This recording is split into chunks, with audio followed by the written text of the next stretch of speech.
dokter yang bertugas di ASEAN hari ini. Jadi ini benar dengan Bapak Bagus ya. Iya. Umurnya 20 tahun, tinggal di Depok. Iya. Di sini saya ingin menjelaskan kepada Bapak yang tadi Bapak sampaikan kalau Bapak sakit perut. Di sini saya akan melakukan pemeriksaan pada perut Bapak. Nanti mungkin dirasa agak kurang nyaman ya Pak. Tadi saya akan mungkin melakukan pemeriksaan di perut. Nanti bisa dibuka bajunya dan sebagainya. Apakah Bapak bersedia? Sedia. Oke. Jadi di sini Bapak bisa tidur di bed ya.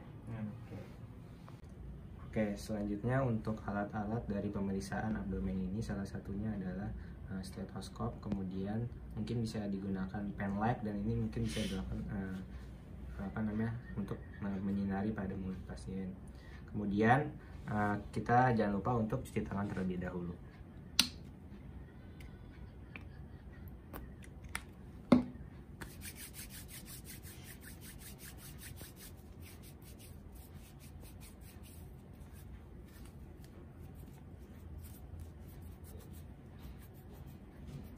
Oke, setelah selesai kita mencuci tangan, kita menggunakan sarung tangan, kemudian kita lakukan pemeriksaan fisik pada abdomen pasien.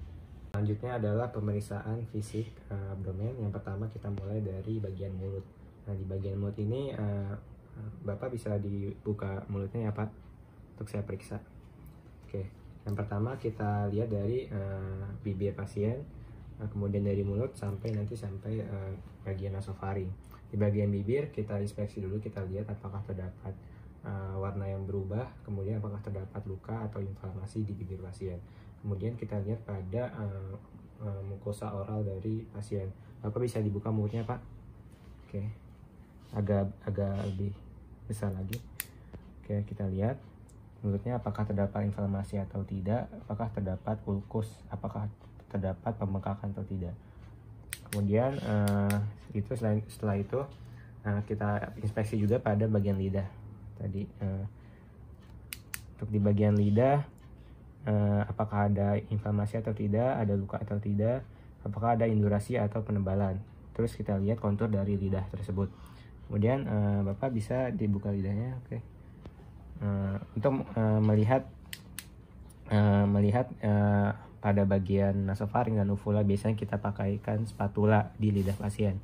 Mungkin kita lihat di uvula tersebut, kemudian tonsil dan nasofaring, apakah terdapat sekret, apakah terdapat cairan, dan juga apakah terdapat inflamasi pada bagian nasofaring pasien. Oke, sudah Pak.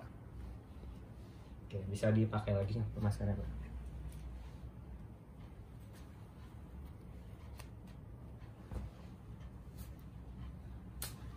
Oke, selanjutnya adalah melakukan pemeriksaan fisik pada abdomen atau perut pasien. Itu dimulai dari inspeksi, auskultasi, perkusi, dan palpasi. Untuk abdomen itu berbeda, yaitu dari inspeksi langsung melakukan auskultasi. Kenapa? Karena ketika palpasi dan perkusi terlebih dahulu, itu akan mempengaruhi dari suara bising usus. Oleh karena itu didahulukan adalah auskultasi. Yang pertama adalah inspeksi. Mungkin Bapak bisa dibuka bajunya ya Pak. Mungkin bisa setengah aja. Oke, untuk pemeriksaan fisik abdomen, di bagian inspeksi kita lihat kontur dari abdomen pasien. Kemudian apakah adanya bulging atau tidak di bagian umbilikus abdomen pasien. Kemudian tadi jangan lupa untuk pemeriksaan fisik abdomen, kita periksa dari prosesus Siperides sampai simfisis pubis. Kemudian kita identifikasi apakah terdapat pembesaran organ pada abdomen pasien. Bapak bisa tarik nafas yang panjang Pak, turunkan lagi. Oke. Selanjutnya kita lihat apakah ada pergerakan peristaltik pada regio epigastrium abdomen pasien. Oke, selanjutnya adalah auskultasi. Jangan lupa kita persiapkan stetoskop.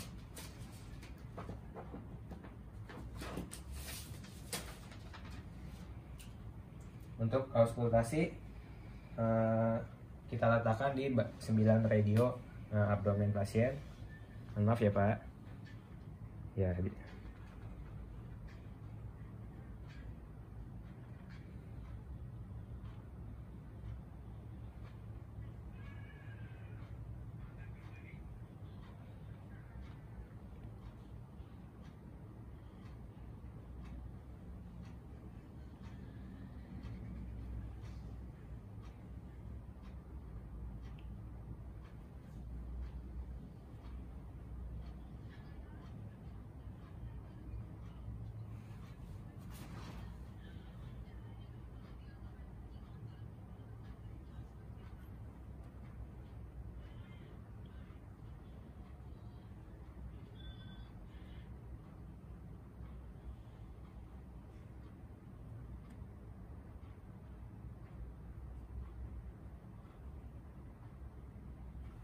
Oke, jadi untuk auskultasi sendiri mungkin dibutuhkan waktu lebih lama karena biasanya kita ketahui dalam 1 menit itu bisa 5-15 kali frekuensi secara normal pada bising usus abdomen pasien. Jadi tadi saya mendengar mungkin bising usus yang normal, kemudian biasanya kita perhatikan juga apakah kita tentukan suaranya, apakah terdapat suara patologis seperti venous hum, kemudian metallic sound dan bruits atau bunyi tambahan pada abdomen. Selanjutnya adalah perkusi pada abdomen. Ini seperti biasa kita perkusi pada 9 radio abdomen pasien. Oke, maaf ya Pak.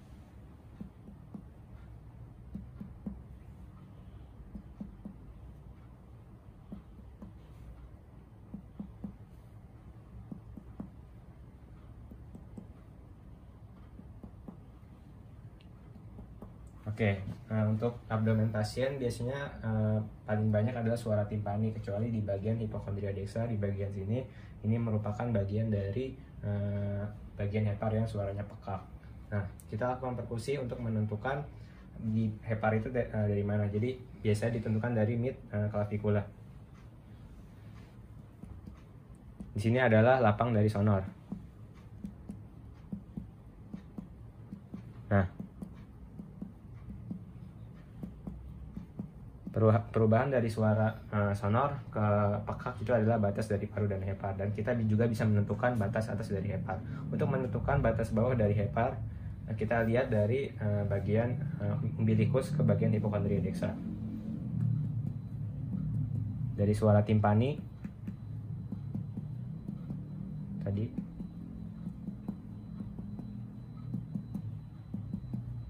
perubahan dari suara timpani tadi ke pekak adalah batas bawah dari hepar.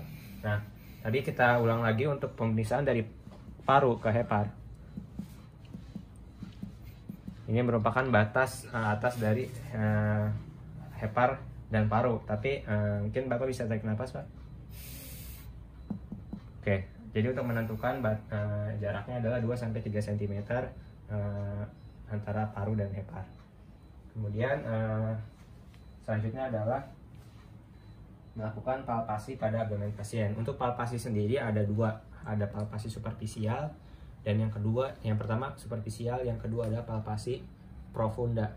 Untuk palpasi superficial itu mungkin untuk mengetahui bagian luarnya saja, jadi mungkin nggak terlalu dalam. Jadi untuk menekannya juga pelan-pelan. Oke. Ini di 9 regio. Relax ya Pak. Bapak kalau ada yang sakit bilang ya Pak. Oke.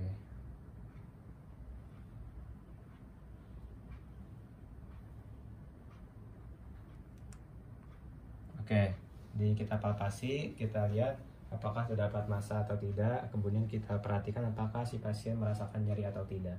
Selanjutnya kita lakukan palpasi bagian profunda atau bagian dalam. Di sini kita merabanya atau mempalpasinya agak lebih dalam. Jadi Bapak relax saja ya Pak, bisa tarik nafas. Nafas Pak. Oke, relax Pak. Oke. Oke. Relax Pak. Oke. Relax Pak. Oke. Relax Pak. Oke, kalau ada yang nyeri bilang aja Pak. Oke. Oke. Oke. Oke. Pada palpasi profunda atau palpasi dalam, kita perhatikan juga apakah ada massa. Jika memang ada massa, kita perhatikan dari ukurannya, kemudian dari konturnya seperti apa, dan kita tentukan di daerah mana lokasinya. Oke. Nah, selanjutnya setelah kita melakukan palpasi pada abdomen, kita melakukan pemeriksaan cairan atau sifting dullness. Itu pemeriksaan cairan, kita lakukan perkusi pada bagian medial dari umbilikus ke arah lateral, mau ke abdomen kiri atau kanan. Jadi kita tahu sendiri kalau cairan itu bakal merembes ke bagian lateral. Jadi ketika kita perkusi, yang pertama kita perkusi dari suara yang tadi timpani, dia bisa menjadi redup karena ada cairan. Coba kita lakukan perkusi terlebih dahulu dari umbilikus.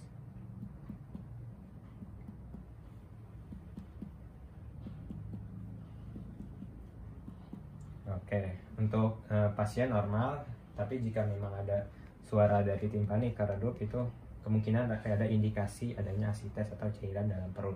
Nah, jika memang nanti batas antara timpani dan redup itu ada perubahan ke redup, maka kita tandai tangan kita jangan sampai pindah, dan kemudian pasien dimintakan untuk membalikkan badan. Jadi misalkan ada di daerah sini, Bapak bisa membalikkan badan, Pak, ke arah kiri, Pak. Oke, di sini tadi suaranya redup. Nah, kemudian jika kita ketuk, jika memang berubah jadi timpani, maka tapi kita tunggu dulu selama 10 sampai 30 menit. 10 sampai 30 detik kita tunggu. Jika memang suara timpani ketika diketuk, maka diindikasikan ada asites karena cairan nanti bakal nurun ke arah bawah. Oke. Nah, Bapak bisa balikin badan lagi. Oke. Selain menggunakan cara shifting dullness, kita melakukan teknik undulasi. Teknik undulasi itu dengan cara apa? Yaitu yang pertama, Bapak mungkin bisa meletakkan tangan di tengah-tengah, agak ditekan, Pak. Oke. Nah, sini kita sebagai pemeriksa untuk memegang pada bagian samping abdomen pasien. Oke, Pak, relax ya, Pak. Nah, sini kita lakukan hentakan pada jari kanan misalkan, atau jari kiri. Nah, jika memang ada getaran maka diindikasikan positif asites. Tapi jika memang tidak ada, berarti tidak diindikasikan adanya asites pada abdomen pasien. Oke, selanjutnya adalah pemeriksaan palpasi pada untuk menentukan apakah ada splenomegali, apakah ada hepatomegali dan adanya splenomegali. Oke, selanjutnya adalah melakukan palpasi pada hepar pasien. Itu kita lakukan pemeriksaan dengan menggunakan jari bagian palmar di bagian sisi radial. Situ kita lakukan palpasi dari inguinal dextra ke arcus costae dextra. Mohon relax ya, Pak. Oke. Tarik nafas, Pak. Oke. Tarik nafas, Pak. Oke. Tarik nafas, Pak. Oke. Tarik nafas, Pak. Oke, lagi tarik nafas, Pak. Oke. Kemudian bisa kita dari bagian untuk mengetahui dari lobus sinistra. Tarik nafas, Pak. Oke, tarik nafas, Pak. Oke, tarik nafas, Pak. Sekali lagi, tarik nafas. Udah, lepaskan. Oke, kita perhatikan, deskripsikan ukurannya, kemudian permukaannya atau konsistensinya, apakah dapat nyeri tekan atau tidak. Tadi Bapak tidak merasakan nyeri ya, Pak? Oke. Tidak. Oke. Apakah juga terdapat pulsasi pada hepar? Nah, kemudian kita lakukan pemeriksaan Murphy sign. Jadi untuk mengetahui apakah ada batu empedu atau tidak. Ini di bagian vesicavelea. Sini biasanya vesicavelea ada di bagian hipokondria dextra. Oke. Oke, Pak. Ada nyeri tidak, Pak? Oke. Jika tidak ada, maka pemeriksaan Murphy sign itu adalah negatif. Kemudian adalah palpasi limpa atau palpasi Lien. Biasanya ini menggunakan metode Schaffner. Metode Schaffner itu seperti apa? Yaitu kita lakukan palpasi dari sias dextra ke arcus costae sinistra. Jadi menyilang. Nah, di sini ada titik 1 sampai 8. Di titik tengah ada di umbilicus, ada titik 4. Jadi kita lakukan palpasi seperti yang tadi di hepar, menggunakan sisi palmar di sisi palmar di sisi radial dari tangan. Oke. Relax ya, Pak. Oke. Oke, relax, Pak. Oke, relax, Pak. Oke. Relax, Pak. Oke. Oke.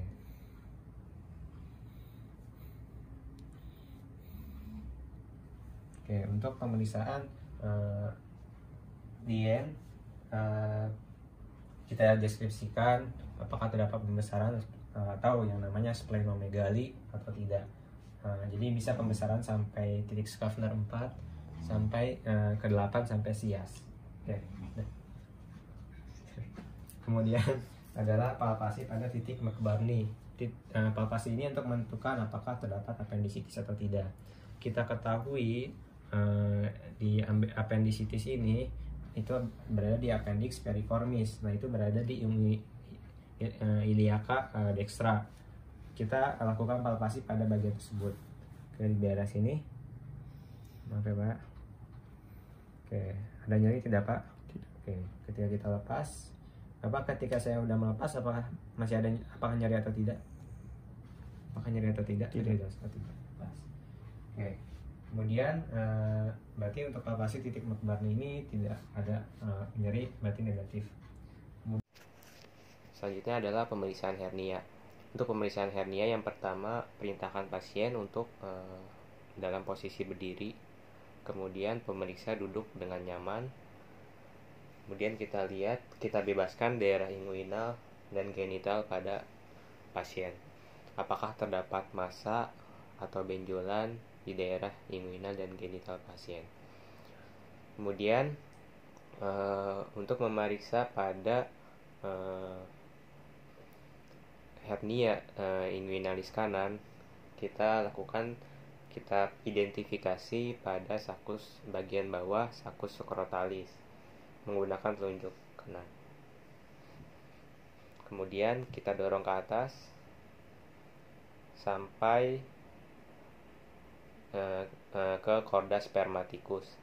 Dari chorda spermaticus kita telusuri sampai ke ligamentum inguinal. Di situ ada cincin inguinal. Kemudian perintahkan pasien untuk mengedan, atau dalam bahasa medis adalah valsalva manuver. Oke. Setelah itu kita tentukan, kita rasakan apakah terdapat massa atau benjolan. Untuk inguinalis kiri seperti yang dilakukan tekniknya seperti inguinalis kanan. Kemudian adalah pemeriksaan pada kanalis pada bagian hernia femoralis. Untuk pemeriksaan hernia femoralis kita lakukan di kanalis femoralis. Kemudian kita telusuri di kanalis femoralis apakah terdapat massa atau benjolan.